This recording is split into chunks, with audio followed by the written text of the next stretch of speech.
that's their whole point. They're trying to make America better. We're gonna change it. That's, you know. But this was prophesied in Jeremiah chapter 51 when Yah said we would have. He said they're gonna say we would have healed Babylon. Okay, but she cannot be healed. So when it says we would have healed Babylon, this is a period where they got to go through here. People got to go through here to actually try to make this better as they see it sinking. Okay, and this is the period it's in now, where they're trying. You got many people running around here trying to make this better, trying to bring it back. Okay, like it used to be, and it's never gonna be that again. Okay, America is a done deal. It's in stone. Now it's sinking. Nothing can make it better. Okay, Farrakhan started his speech out about, if you listen to it in Atlanta, you know, it didn't start it, but in the speech he says, if America pays attention to what I'm saying, then it's got a chance for God to take some of these plagues off of it. It has no chance for the Creator to take any plagues off of daughter Babylon. They're just going to increase. Okay, it doesn't make any difference what anybody says, you know, about, you understand, trying to make this better. It's not going to be made better. And you're going to witness this in the coming days, in the coming months, in the coming years. Because America has only got so much time left in it. Okay? But again, I want to also mention, before this segment is over, we did a radio discussion. Some people call it a debate. August 8th. With this person in Cincinnati. And it's on, if you want to listen to it, you go on the computer if you have one.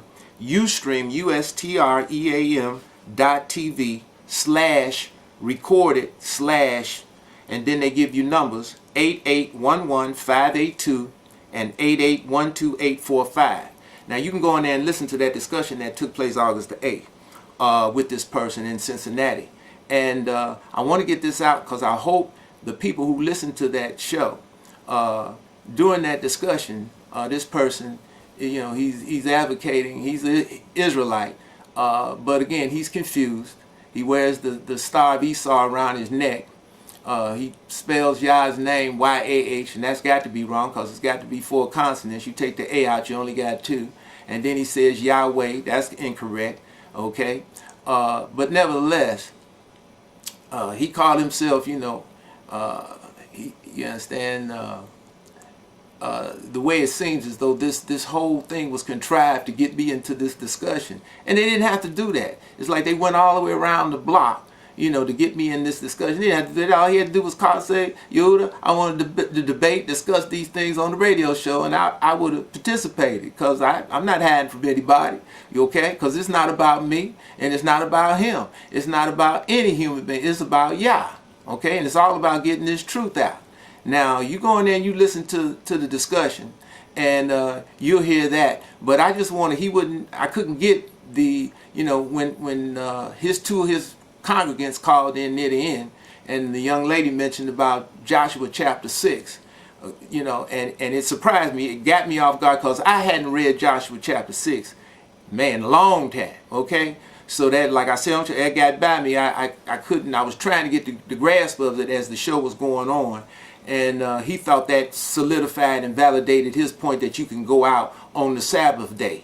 Okay, but that's totally inane and incorrect. All right, Joshua chapter 6, when you read it, the people went out on the 7th-day Sabbath to destroy Jericho and the people thereof under the express command of Yah. You read that chapter, you will see that. And when they went out, they just wasn't out and about. They were out to do that specific thing, and they carried burdens out of their tents because they had weapons of war. Okay? Now, another one of his congregants called in, brother, and he brought about the Numbers chapter 15 and about this man who they found gathering sticks. Okay? And his thing was, how could they find him unless they were out? Well, the deal is, the key word is found. In the 33rd, 34th, I think it's 33rd, 34th verse of that chapter, Numbers 15, you will see it says, found. They found this man, which implies what? Just like in Genesis chapter 2 about, you know, there was no mate found for Adam. It was a search made. Well, they were searching for this man. Why? Because evidently some of the children of Israel saw him when he left out of his tent. Because that's where they was living in the wilderness. He left out of his tent on the Sabbath day, and they was like, where he going? It's the Sabbath day. You're supposed to be in at rest. Okay? So they told some of the judges, they formed a little search party, and they went looking for him. And they found him gathering sticks and found him. They were searching specifically for him. Okay? Because you're not supposed to leave out of your dwelling on the Sabbath day, because we are to be a peculiar people. A peculiar people. Okay? So that means we different. Okay? You can't bring this church and temple worship and mosque worship into the way of Yah, where you go out on Sunday or go out on Friday. You understand? On the Sabbath day. This is the Sabbath of Yah, and we are supposed to be a peculiar people, like it says in Exodus chapter 19 verses 5 and 6. Deuteronomy 7, 6 verse, 14, 2. Deuteronomy 26, 18, 19 verse, and Deuteronomy 28 and the 9th verse, Leviticus 19th chapter, 28th verse. Okay, all of those spots will tell you that we are supposed to be peculiar. Okay, different. All right, and when you're serving Yah and doing what He says, it makes you peculiar, because you're not doing what other folks are doing on their days. All right. So again, Exodus chapter 16 verse 29, let every man abide in his place on the Sabbath day. Had nothing to do with just manna.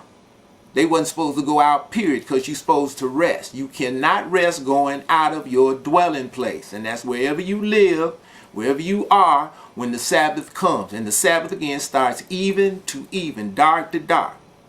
Okay? Dark to dark, even to even. Okay? Because I heard a person here in Chicago, he put forth not long ago about the Passover started on the 14th day and went through the 21st day. That's 8 days. Okay? There's no way that the Passover starts on the 14th day. They killed the Passover lamb on the 14th day and got it ready and put it on and started cooking it. But the Passover starts on the 15th day. You understand? When it got dark on the 14th day, that was the 15th day, because we came out of Egypt at night. You understand? Just like it says in Deuteronomy 16 verse 1. We came out at night, and that's how you constitute the beginning of a 24-hour day.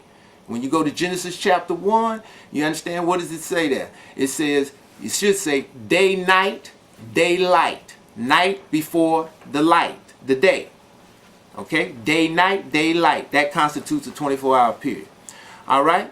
So we got a lot of things in, hopefully today. I hope you'll go back and listen to this, study it, go in your book, read. That's what you've got to do, and you've got to do what you read in order to get illuminated. Remember, the first 9 chapters of Proverbs puts forth the formula to get wisdom and understanding. And with that, for Yah righteousness, Jerusalem and the Holy Seed, Yah bless all of you, the national audience and the international audience.